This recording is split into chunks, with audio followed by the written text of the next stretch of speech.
নোখোৱা নাখাই নবৈ ইয়াতে বহি আছোঁ। মালিক কেতিয়া আহিব মালিকলৈকে বাট চাই আছে। সেইটো চাওক কিমান দয়ালু। তেখেতে হ'ল পৰম পিতা, তেখেতে হ'ল ঠাকুৰৰ মূৰ্ত প্ৰতীক। ঠাকুৰৰ যেনেকৈ ঠাকুৰ কৈ গৈছিলে যে ইষ্টগুৰু পুৰুষোত্তম প্ৰতীকগুৰু বংশধৰ ৰেত হৰিৰ ভোক্ত থাকি জীয়ন্ত নিয়ন্ত্ৰণ। ঠাকুৰৰ পিতা পুত্ৰ হৈ 10,000 বছৰ লীলা কৰাৰ কথা কৈছে। সেইটো ভাগৱতত আপোনালোকে পাব। ভাগৱতত শ্ৰীমদ ভাগৱতত লিখা আছে যে কলিৰ শেষত যেতিয়া কল্কি অৱতাৰ হ'ব পিতা পুত্ৰ হৈ লীলা কৰিব। আজি ঠাকুৰে পিতা পুত্ৰ হৈ লীলা কৰি আছে। ঠাকুৰ বৰদা আচাৰ্যদেৱ পূজ্যপাদ দাদাৰ পৰা আচাৰ্যদেৱ এতিয়া অবিন দাদাৰ এটা কাহিনী মই কৈ আছোঁ। এখেতৰ ওচৰত লাখ লাখ কোটি কোটি মানুহৰ সমস্যা সমাধান বিচাৰি যায়। তেখেতে সমাধান দি আছে। তেখেতে বাকচিদ্ধ পুৰুষ হয়, যিটো কয় সেইটোৱে হয়। তেখেতৰ বৰ্তমান যিজন পুত্ৰ 26 বছৰ হৈছে ন, 26 বছৰ বয়সৰ পুত্ৰ, তেখেতৰ পুত্ৰও বাকচিদ্ধ এতিয়া, যিটো কয় সেইটোৱে হয়। আৰু তেওঁ অসমৰ পৰা এগৰাকী মা গৈছিলে অবিন্দাৰ ওচৰত, তেখেতৰ পুতেকৰ ওচৰত। তাৰ বেটাক লৈ পেলাইছিলে, পুতেকক লৈ পেলাই। পুতেক কলেজত পঢ়াৰ ল'ৰা আছিলে। সেই পুতেকজন মানে কি হৈ গ'ল, মাথাটো বেয়া হৈ গ'ল, মানে তাৰ ব্ৰেইনটো নষ্ট হৈ গ'ল। তাৰপিছত তাক লৈ পেলাই অবিন্দাৰ ওচৰত যেতিয়া নিবেদন কৰিলে যে আজি মোৰ ল'ৰাটো কি হ'ল জানো ক'ব নোৱাৰা হ'ল, চোকা আছিলে, পঢ়াত চোকা আছিলে, ভালে আছিলে, আজি এই অৱস্থা কিয় হ'ল। তেতিয়া সেই মাগৰাকী কৈছে যে তেওঁ কিবা এটা পাকচক্ৰত পৰিছিলে, ছোৱালী পাকচক্ৰত পৰিছিলে।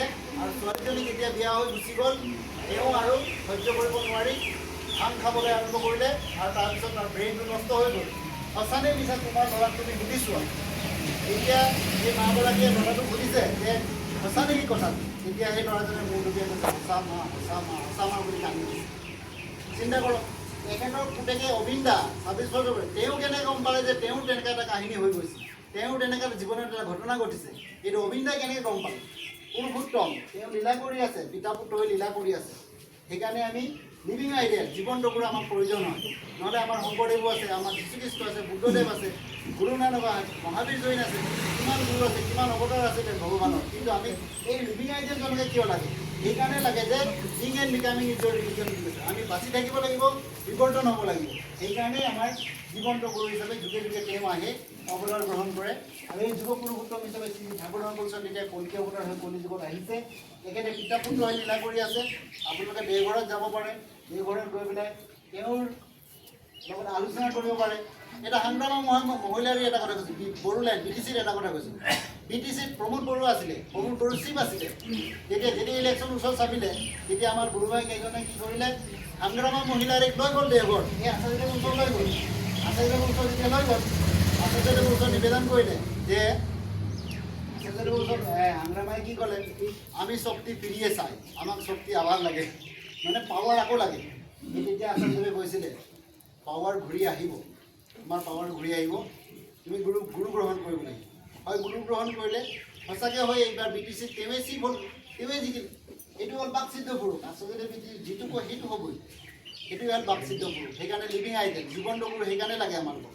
সেইকাৰণে আমি জীৱন্ত গুৰু গ্ৰহণ কৰি তেওঁ নীতি নিৰ্দেশনা, তেওঁৰ পথ প্ৰদৰ্শক, তেওঁ আমাৰ পথ প্ৰদৰ্শক হিচাপে আমি তেওঁক লৈ চলিব লাগিব। ঠাকুৰে কৈছে লতাৰ স্বভাৱ অৱলম্বন, লতা আমাক কৈছে লতাৰ নিচিনা হ'বলৈ কৈছে। এজোপা গছক লতাই মেৰিয়াই ওপৰলৈ দিয়া যায়। সেইকাৰণে বতাহত যিমান ধুমুহা বতাহ আহিলে লতাডাল পৰি নাযায়। কেলেই সেই গছজোপাক মেৰিয়াই ধৰিছে কাৰণে সেই লতাডাল পৰি যোৱা নাই।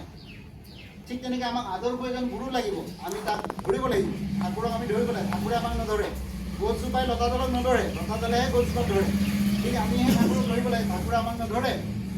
সেইকাৰণে আমি লতাৰ স্বভাৱ অৱলম্বন কৰিব লাগিব, আমি লতাৰ নিচিনা হ'ব লাগিব। আমি গুৰু ধৰিব লাগিব, গুৰু ধৰি পেলাই চলিব লাগিব। তেতিয়া আমি আমাৰ জীৱনত আমি ইহজনম পৰজনম বুলি এটা কথা আছে। এই জন্মত আমি হয়তো দুৰ্লভ জীৱন যিটো পাইছোঁ, মনুষ্য জন্ম পাইছোঁ, হয়তো পৰজন্মতো আমি হয়তো মানুহ জন্ম পাব পাৰোঁ। কিন্তু যদি আমি গুৰু গ্ৰহণ নকৰোঁ, এই শ্ৰীমন্ত শংকৰদেৱে কোৱাৰ নিচিনাই হ'ব, মনুষ্য জন্ম পাই গুৰু নবজিলা অৱশ্যই এইবাৰ তৰুতীৰ্ণ হৈ। আমি আকৌ তৰুতীৰ্ণ হৈ পেলাই গছ লতা হৈ পেলাই 84 লাখ জুনি ভ্ৰমণ কৰিব লাগিব। মানে 84 বাৰ আকৌ বেলেগ বেলেগ জন্ম ল'ব, পোক পৰুৱা, চৰাই চিৰিকটি, জীৱ জন্তু হৈ, মাছ হৈ পেলাই, পশু পক্ষী হৈ পেলাই আকৌ জন্ম ল'ব লাগিব। তো সেইটো যদি আমি নিবিচাৰোঁ, আমি যদি ঈশ্বৰৰ পথত যদি আমি চলিব বিচাৰোঁ, ঈশ্বৰক যদি ধৰিব বিচাৰোঁ, তেতিয়াহ'লে আমি জীৱন্ত গুৰু আমি ধৰিবই লাগিব। আৰু জীৱন্ত গুৰুৰ যিটো 80 টকা বৃদ্ধি পোৱাৰ যিটো পথ সেই পথত আমি আগবাঢ়ি যাব লাগিব মই বেছি দীঘলীয়া নকৰোঁ ইমানখিনিয়ে গ'ল মোৰ আজি এই দৃশ্য প্ৰসংগ ইমানটা সময়